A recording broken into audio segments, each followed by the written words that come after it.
जय Hind. Welcome to Vijaypath all exam. आज की इस क्लास में एक बार फिर से रीजनिंग का मोस्ट इंपॉर्टेंट सेक्शन हम कवर करने वाले हैं और चैप्टर का नेम है क्लासिफिकेशन। क्लासिफिकेशन को सबसे पहले बेसिक इंफॉर्मेशन के साथ हम इंट्रोड्यूस करवाएंगे, किस तरीके के कौन कौन से टाइप क्लासिफिकेशन में देखने को मिलते हैं, तो उन्हीं सारी चीजों को हम कवर करने वाले हैं। देखिए, सबसे पहले बेसिक चीज के बारे में पता होना चाहिए कि क्लासिफिकेशन है क्या। क्लासिफिकेशन को हम ओड मैन आउट या फिर ओड वन आउट के नाम से भी जानते हैं। ओड वन आउट का मतलब होता है कि आपको चार ऑप्शंस दिए होंगे और चार ऑप्शंस में से एक जो है वो आपको ऑप्शन अलग ढूंढना है। एक ऑप्शन अलग ढूंढना है, यानी कि तीन ऑप्शन में सिमिलैरिटी आपको देखने को मिलेगी, कुछ ना कुछ सिमिलर चीजें होंगी और एक जो होगा वो डिफरेंट होगा। अब डिफरेंट क्लासिफिकेशन के टाइप्स की अगर हम बात करें तो क्लासिफिकेशन जो है वो आपके पास वर्ड की फॉर्म में भी हो सकती है, शब्दों की फॉर्म में, आपके पास नंबर की फॉर्म में भी हो सकती है और आपके पास जो है वो अल्फाबेट की फॉर्म में भी हो सकती है। अब तीनों का एक एक एग्जांपल मैं आपको बता देता हूं, देन हम स्टार्ट करने वाले हैं वर्ड क्लासिफिकेशन को। वर्ड का मतलब है जहां पे हमारे पास शब्द दिए जाएंगे। जैसे एग्जांपल के लिए मैंने यहां पे लिखा एप्पल, ठीक है। एप्पल के बाद मैं यहां पे लिख देता हूं कैरेट, ठीक है। कैरेट के बाद मैंने यहाँ पे लिख दिया पटैटो, ठीक है। और यहाँ पे मैंने लिख दिया अनियन, कुछ इस तरीके से। तो यहाँ पर इन सभी का जो राइट आंसर आएगा वो आएगा एप्पल, क्योंकि एप्पल जो है वो एक फ्रूट की कैटेगरी में है और बाकी तीनों के तीनों जो है वो एक वेजिटेबल की कैटेगरी में है, इसलिए राइट आंसर रहेगा एप्पल। इसी केस को अगर मैं नंबर के साथ रिलेट करूं तो नंबर में आपके पास किस तरीके का क्वेश्चन बन सकता है उसको भी एक बार देख लेते हैं। नंबर में आपके पास क्वेश्चन होता है जैसे कि मैंने लिखा यहाँ पे 10, मैंने लिखा यहाँ पे 9, उसके बाद मैं लिख देता हूँ यहाँ पर 12 और उसके बाद मैं लिख देता हूँ यहाँ पे 16, ठीक है। तो इसका जो राइट आंसर रहेगा वो रहेगा 9, ठीक है। बट आपने यहाँ पे ये जज नहीं करना है कि बाकी सारे डबल डबल लिखे गए हैं तो 9 आंसर आएगा। किसी केस में चल सकता है, बट यहाँ पर केस चलेगा आपका इवन एंड ओड का। 10 इज अ इवन नंबर, सम संख्या है, 12 भी एक इवन नंबर है और 16 भी एक इवन नंबर है। इवन नंबर का मतलब जो दो से कट जाते हैं, डिविजिबल बाय 2। तो राइट आंसर रहेगा 9, क्योंकि ये एक ओड नंबर है, दो से नहीं कटता है। तो ये नंबर की फॉर्म में।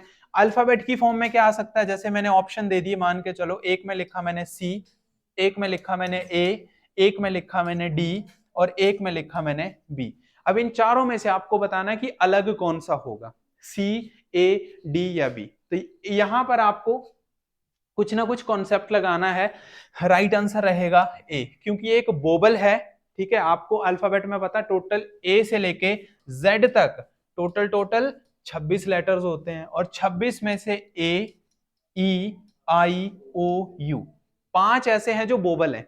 तो ए जो है वो किस कैटेगरी में जाएगा, बोबल में, और बाकी सी, डी और बी ये सारे जाएंगे कॉन्सोनेंट में, जिसको हम स्वर या फिर व्यंजन के नाम से जानते हैं।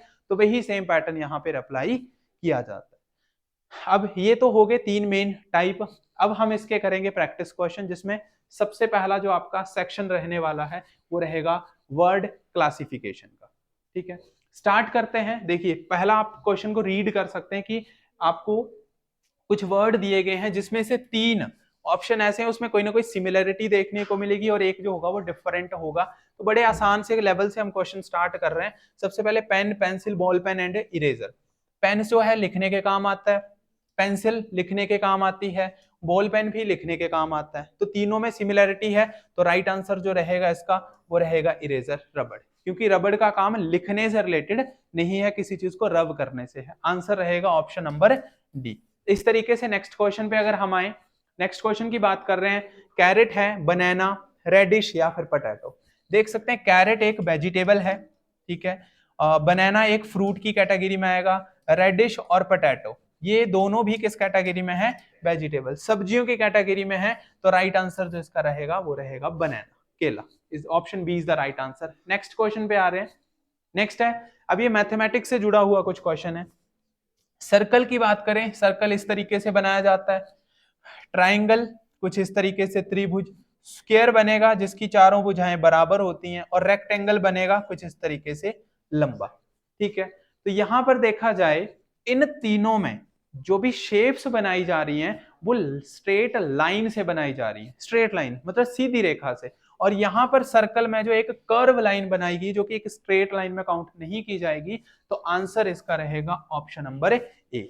इन तीनों की प्रॉपर्टी कुछ ना कुछ मैचिंग है और ऑप्शन ए जो है वो आपका डिफरेंट है। नेक्स्ट क्वेश्चन पे आएंगे।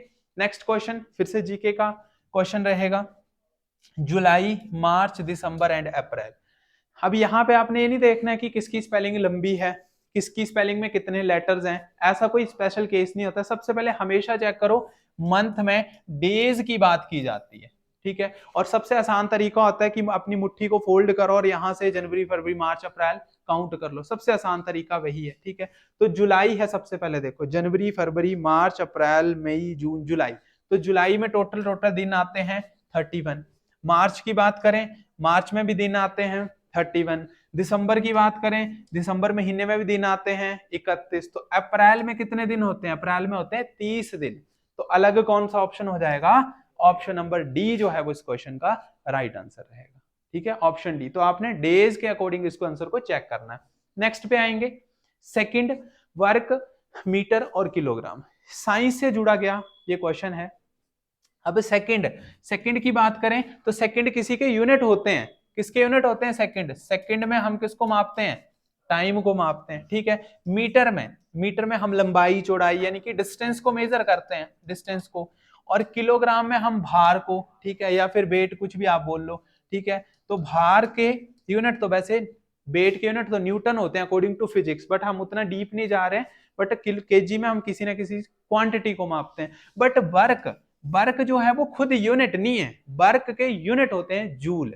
वर्क इज अ क्वांटिटी, तो वर्क एक क्वांटिटी है, बट बाकी सारे जो है वो कोई ना कोई यूनिट है किसी ना किसी एक फिजिकल क्वांटिटी के। तो राइट आंसर इसका रहेगा ऑप्शन नंबर बी, कार्य जो है वो इसका राइट आंसर है। नेक्स्ट क्वेश्चन पे आएंगे। यहां पे आपके पास ऑप्शन में दिया गया येन, लीरा, डॉलर या फिर ऑन्स, ठीक है। तो सबसे पहले अगर यहाँ पे देखा जाए येन, लीरा और डॉलर, ये तीनों के तीनों जो हैं वो आपकी क्या है? डिफरेंट कंट्री की करेंसीज हैं। जैसे डॉलर अमेरिका में चलता है, ठीक है, भारत में रुपया चलता है, तो वैसे लीरा और येन अलग अलग देशों की अपनी अपनी करेंसी है। बट अगर ऑन्स की बात करें तो ऑन्स को जो है वो एक मेजरिंग यूनिट में काउंट किया जाता है। तो इसका जो राइट आंसर रहेगा वो रहने वाला है option number D is the right answer. Next question पे आएंगे, नई दिल्ली, लखनऊ, हैदराबाद या फिर जयपुर। अब ये भी एक जीके का क्वेश्चन है। अब आपने चेक करना है, देखो नई दिल्ली एक राजधानी है, कैपिटल है, लखनऊ भी एक राजधानी है, हैदराबाद भी एक राजधानी कैपिटल है, तो जयपुर भी एक कैपिटल है। तो चारों में से कोई ना कोई यूनिकनेस तो नहीं मिली, कुछ और ढूंढ लेते हैं। दिल्ली जो राजधानी है वो है भारत की, और भारत क्या एक कंट्री है, ठीक है, किसी देश की राजधानी है ये। लेकिन लखनऊ, हैदराबाद और जयपुर ये किसी ना किसी स्टेट की राजधानी है, यानी कि किसी ना किसी राज्य की राजधानी की बात कर रहे हैं। यानी कि तीन ऑप्शन में राज्यों की राजधानी की बात की, और एक जो है तो वो भी राजधानी, बट वो है किसी कंट्री की राजधानी। इसलिए राइट आंसर क्या रहेगा? ऑप्शन नंबर ए, नई दिल्ली इसका राइट आंसर है। अब आपको कंट्रियों के बारे में पता होना चाहिए, स्टेट्स के बारे में पता होना चाहिए। जैसे लखनऊ, तो लखनऊ किसकी राजधानी होती है? यूपी की राजधानी है लखनऊ, ठीक है। हैदराबाद की बात करें तो हैदराबाद जो है वो राजधानी है किसकी? हैदराबाद है तेलंगाना की राजधानी।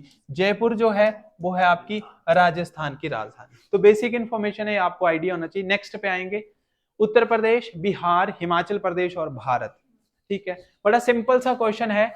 यूपी की बात करें, यूपी, तो यूपी जो है वो एक राज्य है भारत का, बिहार खुद एक राज्य है, स्टेट है, Himachal Pradesh is also state, but India जो है वो एक देश है, ठीक है, ये एक कंट्री है, इसलिए देश अलग हो जाएगा, बाकी सारे राज्य हैं। राइट आंसर रहने का ऑप्शन नंबर डी। नेक्स्ट पे आएंगे, मिल्क, सिरप, वाटर और केक, ठीक है। बड़ा आसान सा क्वेश्चन है। लिक्विड, सॉलिड, ये गैसेस का आप कॉन्सेप्ट लगा सकते हैं, ठीक है।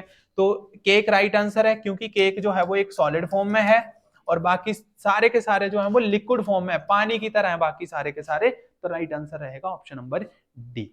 नेक्स्ट इज क्रिकेट, शतरंज, कैरम और लूडो, ठीक है। हाँ, इसमें गेम्स में आप इंडोर आउटडोर का केस लगा सकते हैं। यहाँ पे राइट आंसर रहेगा आपका क्रिकेट। क्रिकेट को खेलने के लिए प्रॉपर ग्राउंड का होना जरूरी है, ठीक है।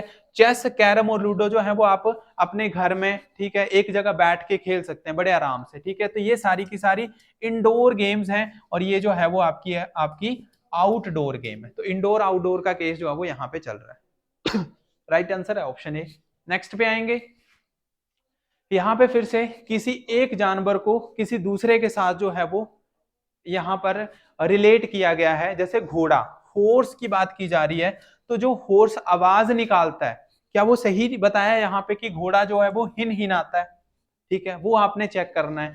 क्या शेर गर्जना शुरू करता है, क्या उल्लू जो है, ठीक है, ओल, क्या वो हूट करता है, या भेड़ जो है वो कुछ इस तरीके से आवाज निकालती है। तो यहां पर जो प्रॉपर आंसर रहने वाला है वो है आपका ऑप्शन नंबर बी, ठीक है। शेर जो है वो दहाड़ता है, ठीक है। गर्जना करना कुछ और चीज होती है, जैसे बादल है वो गड़गड़ाहट वो कुछ और है, और शेर का जो एक्चुअल में यहाँ पे आवाज है वो आती है दहाड़ना। तो राइट आंसर रहने वाला है इसका ऑप्शन नंबर बी। नेक्स्ट पे आएंगे, नेक्स्ट पे बोला गया कि हार्ड को सॉफ्ट बोला गया, ठीक है। अब आपने देखना क्या सिमिलर वर्ड है या अपोजिट वर्ड है, किस तरीके से है, ठीक है। हार्ड का अपोजिट होता है सॉफ्ट, यानी कि कठोर से मुलायम, ठीक है। अगर दिन के अपोजिट की बात करें तो डे का नाइट, दिन का रात होता है, ठीक है। खट्टा का मीठा या मीठा का खट्टा, अपोजिट ऑर्डर पे जा रहे हैं, ठीक है। लेकिन अगर हम लास्ट को चेक करें, लॉन्ग का होना चाहिए था शॉर्ट, क्योंकि लंबे का होता है छोटा, लेकिन लॉन्ग को हाई बोला गया, लंबे का ऊंचा, यानी कि दोनों के दोनों वर्ड सिमिलर हैं, इसलिए राइट आंसर कौन सा रहेगा इसका, ऑप्शन नंबर डी रहने वाला है, ठीक है। तो इस तरीके के आपके बेसिक बेसिक ये क्वेश्चंस हैं जिनके बारे में आपको आइडिया होना चाहिए। नेक्स्ट पे आएंगे, अब ये क्वेश्चन आपका जीके की फॉर्म में है, आपको बताना है कौन सा ऑप्शन प्रॉपर्ली मैच नहीं हो रहा है। यहाँ पे पेरियार, कॉर्बेट, काजीरंगा और गिर लिखा गया है, ये सारे के सारे भारत में पाए जाने वाले राष्ट्रीय उद्यान है, नेशनल पार्क है, ये सारे के सारे ये नेशनल पार्क है, ठीक है। तो अगर बात करें जैसे पेरियार की, तो पेरियार नेशनल पार्क कहाँ पे है, केरल में है, ठीक है, बिल्कुल सही है, ठीक है। Corbett, Jim Corbett national park Himachal में नहीं है, जिम कॉर्बेट नेशनल पार्क है उत्तराखंड में, तो इसका मतलब है ये रिलेशन प्रॉपर नहीं बना रहा है, ठीक है। अगले को चेक करते हैं, काजीरंगा नेशनल पार्क जो है वो कहाँ पे सिचुएटेड है, असम में सिचुएटेड है, ये भी सही है। गिर नेशनल पार्क की बात करें तो गिर भी कहाँ पे है, गुजरात में है, ये भी बिल्कुल सही है। यानी कि पेरियार, काजीरंगा और गिर नेशनल पार्क तीनों के ऑप्शन प्रॉपर्ली बताए गए हैं, बट जो आपका जिम काजीरंगा सही है, बट जिम कॉर्बेट जो है वो हिमाचल में नहीं है, वो कहाँ पे है, उत्तराखंड में। तो इसका जो राइट आंसर रहने वाला है वो रहेगा ऑप्शन नंबर बी। किसी भी तरीके से क्वेश्चन आ सकता है, जरूरी नहीं है कि वो आपको रीजनिंग का क्वेश्चन है, टॉपिक रीजनिंग का है, बट जितने भी ऑप्शन बन रहे हैं वो GK, science, math, history, polity, geography, इस तरीके के आपके लिए बन सकते हैं। नेक्स्ट, साइंस से रिलेटेड क्वेश्चन डाल दिया गया। सबसे पहला है एमीटर, एमीटर को रिलेट करवाया गया करंट से। अभी आपने देखना है कि क्या सही सेंस लगाई गई है या नहीं। ओडोमीटर को स्पीड से बोला गया, सिस्मोग्राफ को अर्थक्वेक से, और हाइग्रोमीटर को प्रेशर से बोला गया, ठीक है। तो यहां पर एमीटर की बात करें तो एमीटर का काम है करंट को मेजर करना, बिल्कुल सही है, ठीक है। एमीटर का यूज होता है करंट को मापना, बिल्कुल सही है, ठीक है। ओडोमीटर क्या काम करता है, ठीक है, ओडोमीटर, ओडोमीटर बेसिकली जो है वो डिस्टेंस को मेजर करता है, वो गति को मेजर नहीं करेगा, ठीक है। तो कहीं ना कहीं पे यहां पे हमें मिस्टेक लग रही है, ठीक है। सिस्मोग्राफ की अगर बात करें, सिस्मोग्राफ की अगर हम बात करें तो सिस्मोग्राफ जो है वो आपका भूकंप से जुड़ा है, ठीक है, भूकंप से जुड़ा। सिस्मोग्राफ जो है वो आपका अर्थक्वेक से रिलेट करता है, ठीक है, ये तो सही है। हाइग्रोमीटर की बात करें, हाइग्रोमीटर को प्रेशर के साथ बोला गया है, ठीक है, वो तो बैरोमीटर होता है। एक बार इस क्वेश्चन को चेक कर लेते हैं।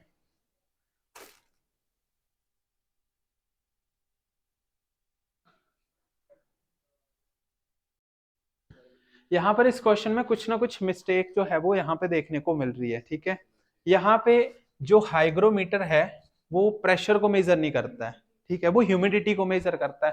इसका मतलब ऑप्शन बी जो है वो मैच तो नहीं है। बट अगर ऑप्शन सी को चेक किया जाए तो किसी ना किसी तरीके से ये भी प्रॉपरली मैच नहीं हो रहा है। ओडोमीटर का काम होता है डिस्टेंस को मेजर करना, स्पीडोमीटर का काम होता है स्पीड को मेजर करना।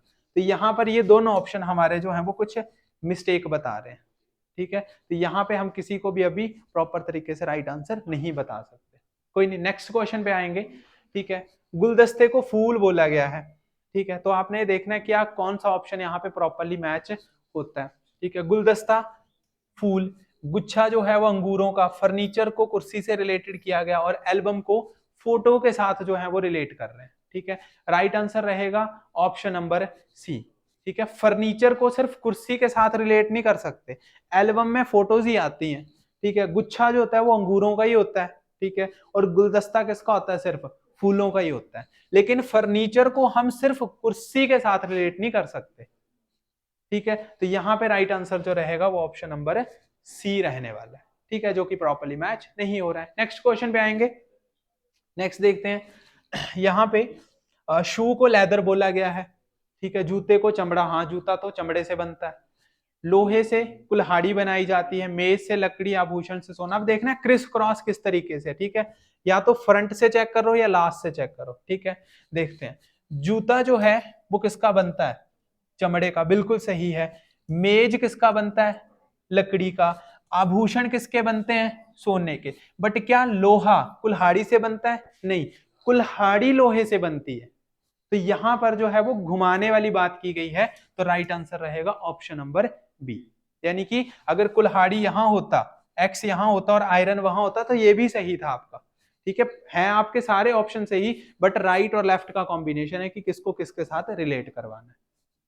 नेक्स्ट पे आएंगे, यहां पे बताया जा रहा है कि दोष का मतलब है कमी।